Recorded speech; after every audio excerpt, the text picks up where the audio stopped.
First, I'd like to thank DS90 for giving me the challenge of reviewing this game. It's Moonwalker on the Genesis, or Megadrive as we call it. Now, for some of my younger viewers, I might just say you might want to turn this off now, as I may say some things which are out of character and not quite family suitable. Okay, for those of you that are still here, here's Moonwalker. You've got to love the animation of Michael going from a car into himself, and it really sets the tone.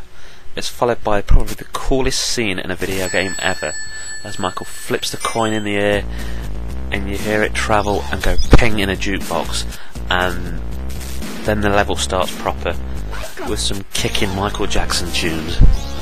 This is when you realise that you're basically playing a sort of Shinobi Shadow Dancer clone with Michael Jackson on top of it, saving young children, young girls. Now, back when Michael Jackson was famous at his peak and this film came out, that seemed a perfectly normal thing. However, nowadays, you can't help but see the game now and see it as young girls hiding in closets, doorways, in sewers and various other places, while Michael Jackson's trying to find them, and various members of child protection services in suits with pull cues are trying to stop him.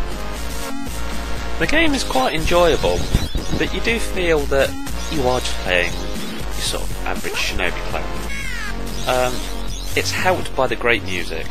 I mean, whatever people say about Michael Jackson, the man could write music, and the brilliance of it even comes across into these little MIDI Megadrive versions of it. You find yourself tapping your foot as you're playing, and it drives you on, and it makes you play longer than you actually would if it wasn't there. And let's be honest, Michael Jackson was a man so big that he could not be contained by human life. The guy was a comic book character as he stood, so he makes the perfect video game character. I love the fact that as you step on these keyboard keys, it makes the little noises of it. And here comes the best bit. Here's what the game is famous for: the fact that you can dance people to death. I mean, what can you think of that is cooler than dancing somebody to death? In light of the future knowledge we have of Michael onwards from this game, just look at the next thing and take it out of context.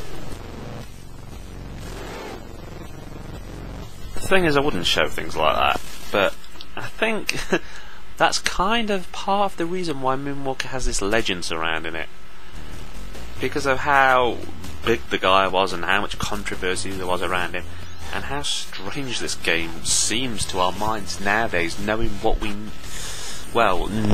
was suggested about Michael Jackson. The thing is, the game is a decent game. Don't go out and hunt for it and spend stupid money. It's just a Shinobi clone with kicking sounds and a few giggles to it. It's a good game, but it's not a classic. It's just a laugh.